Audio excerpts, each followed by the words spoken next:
Good morning 10th class. कैसे हो बच्चों आप सभी लोग। आई होप कि आप अच्छे होंगे। ठीक है, पिछले लेक्चर में हमने बात करी थी डार्विन लॉ की।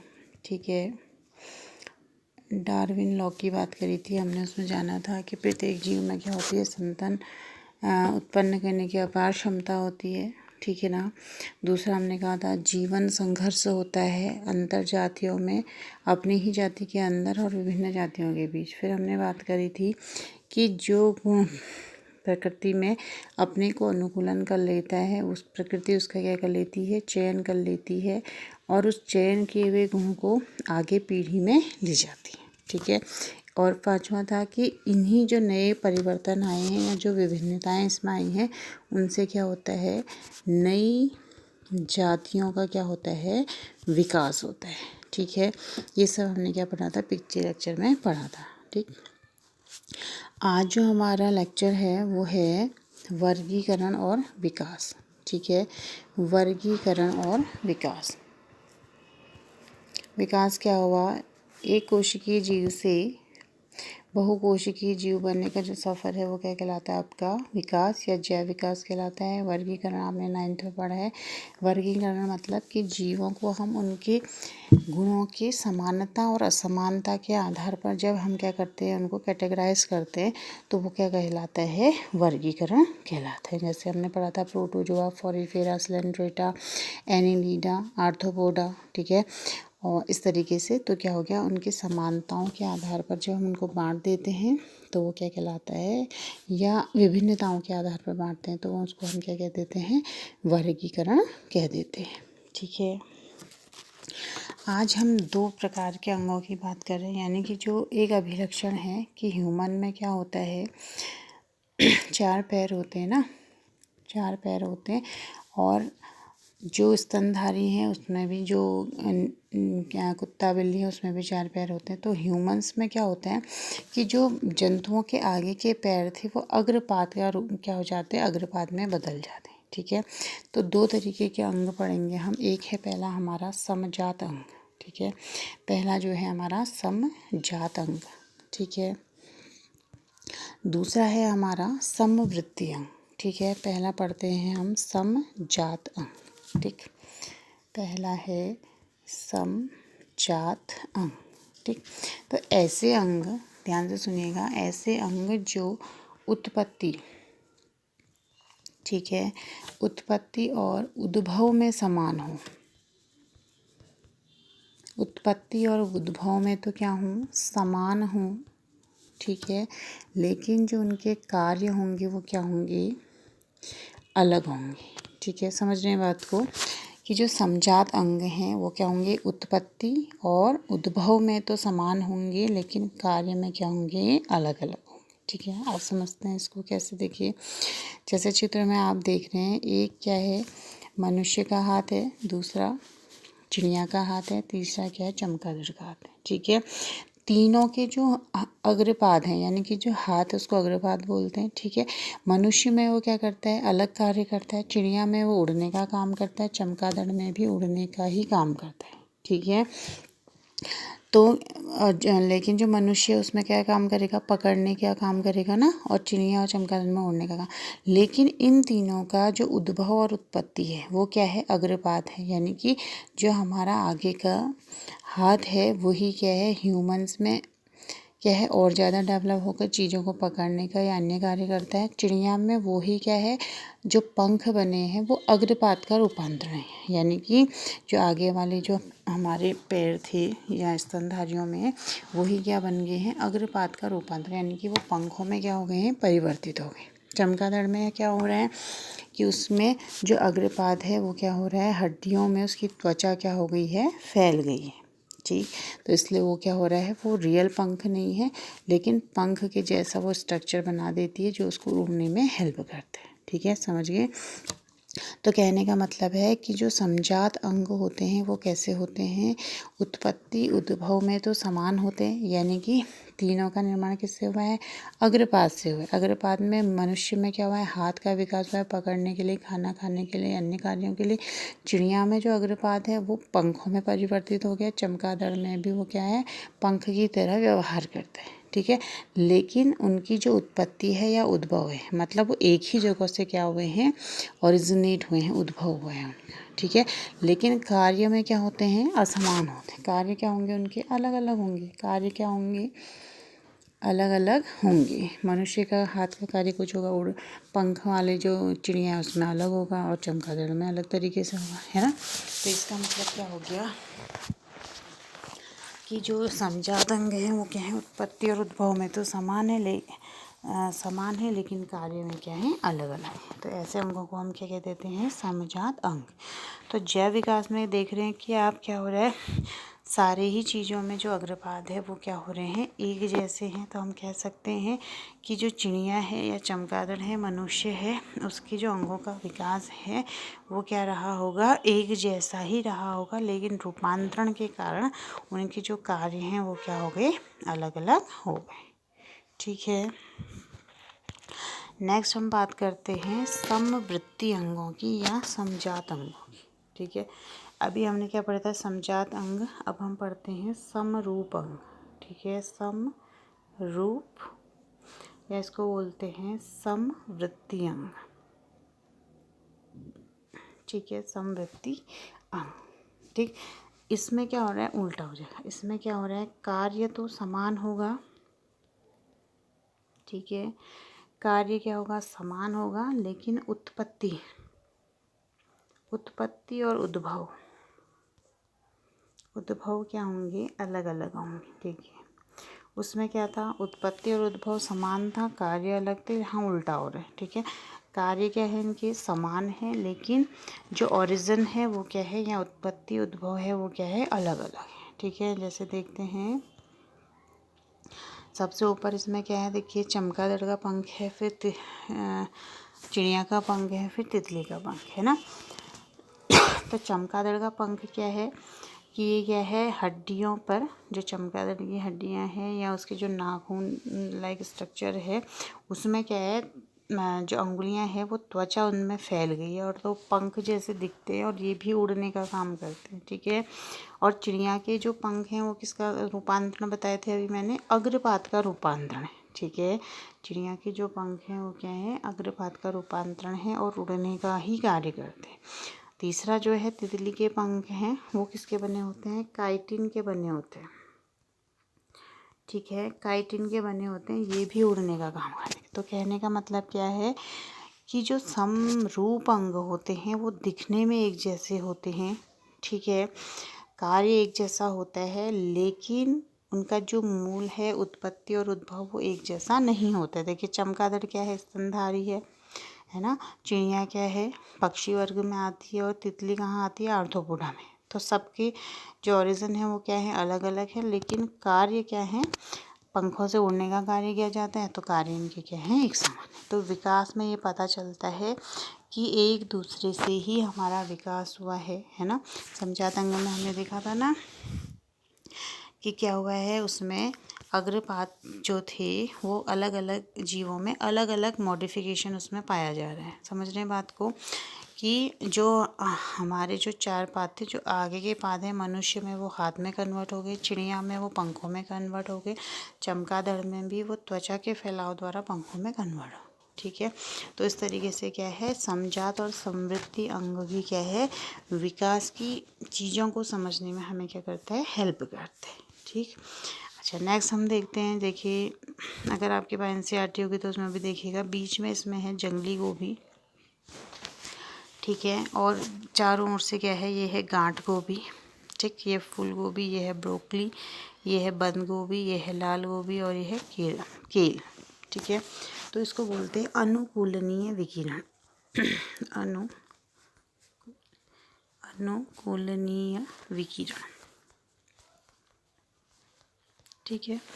मतलब कि जो एक ही चीज़ से, ठीक है, पहले क्या रहा, एक बिंदु रहा होगा, यानी कि जो जंगली गोभी है उसमें क्या हुआ, वातावरण के अनुसार अलग अलग जगहों पर, जैसे हम लोग हैं ना, कोई उत्तराखंड में रहता है, कोई दिल्ली रहता है, कोई बिहार रहता है, तो उसकी वजह से हम में कुछ ना कुछ परिवर्तन हो जाते हैं। लेकिन हम है तो इंसान ही, तो यहाँ पर भी क्या हो रहा है, जंगली गोभी क्या है, एक प्लांट की स्पीसीज़ है, लेकिन इसके आवास के परिवर्तन के कारण ये कहीं इसमें आवास अलग हो गया, तो ये क्या बन गई, केल बन गई, यानी कि पत्ती वाली सब्जी बन गई। दूसरे आवास में ये गई तो इसने अपने को वहाँ के वातावरण के अनुसार क्या कर लिया, ढाल गया, तो ये क्या हो गया, आपकी लाल वाली गोभी बन गई। ठीक, फिर क्या हुआ, ये पत्ता गोभी में कन्वर्ट हो गई, ब्रोकली में, मतलब कि एक ही जो पूर्वज था, ठीक है, जंगली गोभी थी, उसने क्या करा, अलग अलग आवासों में जाकर, अलग अलग वातावरणों में जाकर अपने रूप को क्या कर लिया, वातावरण के अकॉर्डिंग बदल लिया। तो ऐसे को क्या हम क्या कहेंगे, अनुकूलनीय विकिरण, या क्या कहेंगे, अपसारी विकास। ठीक है, अपसारी विकास, यानी कि एक ही पॉइंट से जब विकास शुरू होता है और अलग अलग दिशाओं में होता है, यानी कि पूर्वज तो एक ही है, लेकिन जो चीज़ें हैं वो और ज़्यादा डेवलप होकर नई जातियों का विकास कर ले रही हैं, तो ऐसे विकास को हम क्या कहते हैं, अपसारी विकास कहते हैं। ठीक है, अपसारी विकास कहते हैं। एक बिंदु से शुरू हुआ है और कहाँ कहाँ फैला है, अलग अलग जगहों पर जाकर अलग अलग परिस्थितियों के अकॉर्डिंग ये क्या हुए, नई जातियों में क्या हो गए हैं, तो उपजातियों में। ठीक है, थोड़ा थोड़ा परिवर्तन के साथ वहाँ पर ये क्या हो गए, अलग अलग हो गए हैं। ठीक है, तो ये भी क्या करते हैं, जैव विकास को दर्शाता है। अब देखिए, जैव विकास में महत्वपूर्ण भूमिका किसकी भी है, जीवाश्म की भी। जब हम खुदाई करते हैं, ठीक है, तो वहाँ पे क्या होते हैं, जीवाश्म मिलते हैं हमको। ठीक, जैसे चट्टानें दिख रही हैं आपको, जैसे ये चट्टानें हैं, कोई पृथ्वी की लेयर्स है, इसमें कोई जंतु यहाँ पे मर गया है ना। उसके बाद क्या हुआ कि इसमें मिट्टी जमते चलेगी, इस तरीके से परतें जमते चलेगी, फिर एक एनिमल यहाँ पे बना। ठीक, फिर इसके ऊपर परतें चलेगी, तो इस तरीके से क्या हो रहा है, ये परतों के ऊपर क्या हो रहा है, ये जो जीवाश्म है वो दबे रहते हैं। और जब हमारे पैलेंटोलॉजिस्ट इनको खोजते हैं तो उससे क्या पता चलता है, जो परतों में सबसे ऊपर पाया जाता है वो जीव क्या होता है, अभी अभी लुप्त हुआ होता है, और जो नीचे पाया जाएगा वो क्या होगा, प्राचीन समय से वहाँ पे होगा। तो इससे पता चल जाता है कि कौन जीव कितना पुराना है और कौन जीव कितना नया है। और इसकी आयु जानने के लिए हम क्या करते हैं, कार्बन डेटिंग करते हैं। ठीक है, कार्बन डेटिंग क्या करते हैं, जो भी जीवाश्म है उसकी कितना पुराना वो है वो जाना जा सकता है। ठीक है, तो ये भी क्या है, जीवाश्म भी जैव विकास को समझने में हमारी क्या करते हैं, हेल्प करते हैं। ठीक, अब है हमारा वर्गीकरण और विकास के प्रमाण। ठीक है, जैसे अभी हम बात कर रहे थे, वर्गीकरण और विकास हमेशा क्या चलता है, साथ साथ चलता है। अगर क्या होगा कि उसमें परिवर्तन आ रहा है तो विकास होगा। ठीक है, और नई जातियाँ क्या होंगी, बनेंगी। तो अवशेषी अंग भी हमें कुछ मिले हैं। ठीक है, अवशेषी अंग क्या हुए कि हमारे शरीर में कुछ ऐसे अंग हैं जो अवशेषी अंग के रूप में पाए जाते हैं, लेकिन हमारे पूर्वजों में क्या थे, वो कार्य करते थे। ठीक है, जैसे सबसे पहले इसमें कर्णपल्लव की जो हैं पेशियाँ। ठीक है, कर्णपल्लव की पेशियाँ क्या हुई, जो कान होता है, जैसे आपने डॉगी में देखा होगा ना, कान क्या होता है, जहाँ से साउंड आती है कुत्ता अपने कान को वहीं को घुमा लेता है। ठीक है, या जो गाय होती है अपने कानों को हिलाते रहती हैं। ठीक, तो उसमें ये जो कान थे क्या करते थे, हिलाने के लिए भी काम कर सकते थे। ठीक है, और आवाज़ सुनने के लिए भी उनका यूटिलाइजेशन हो सकता है। यानी कि कहने का मतलब, कर्णपल्लव की जो पेशियाँ थी वो कैसी थी, क्रियाशील थी। ठीक है, आपने देखा होगा बिल्ली में, घोड़े में, बंदर में तो कम होते हैं, गाय, घोड़ा, ठीक है, कुत्ते में, हाथी में तो और बड़े पाए जाते हैं। तो ये क्या होंगे, इनमें क्रियाशील रहे होंगे, लेकिन धीरे धीरे क्या हो गया, इनका क्या हो गया, जो कार्य है वो धीरे धीरे कम हो गया, और ह्यूमन बनने के बाद ये हमारे जो कान है वो अवशेषी अंग के रूप में रह गए। ठीक है, फिर आती है आपकी निमेशक पटल।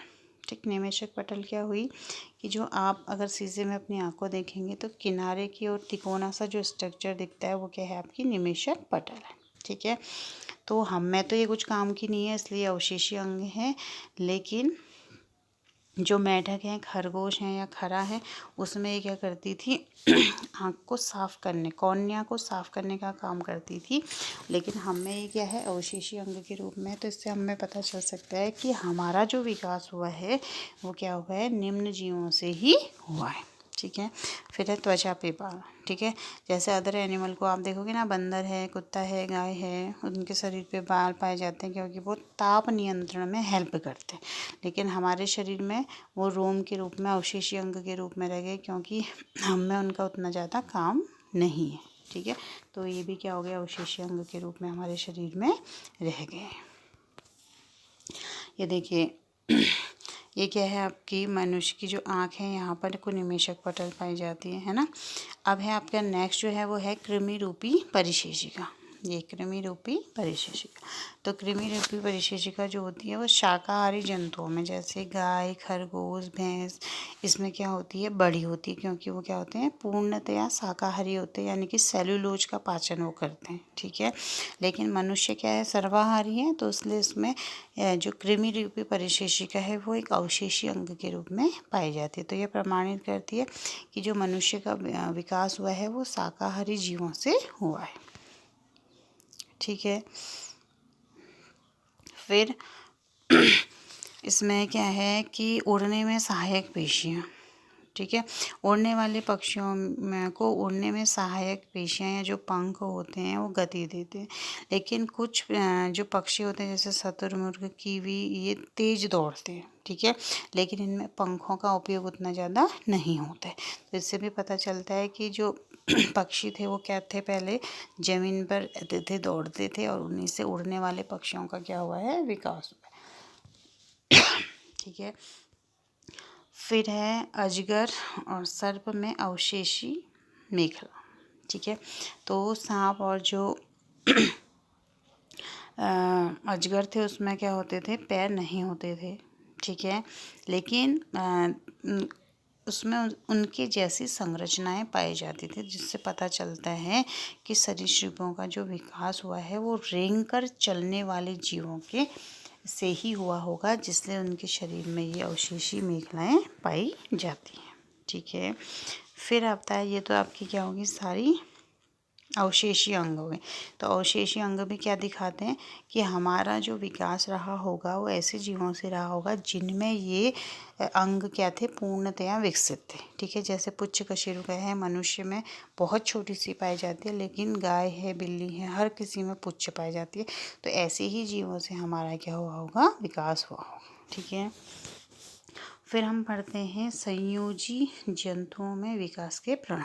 संयोजी जंतु क्या हुए, जैसे अभी तक हमने क्या पढ़ा, अवशेषी अंग पढ़े ना। हमारे शरीर में लगभग 180 अवशेषी अंग पाए जाते हैं, उनमें से हमने कुछ ही पढ़े। तो कहने का मतलब है कि ऐसे अंग जो हमारे पूर्वजों में सक्रिय रहे लेकिन हमारे उसमें कोई काम नहीं था, इसलिए वो अवशेषी अंग के रूप में पाए जाते हैं। ठीक है।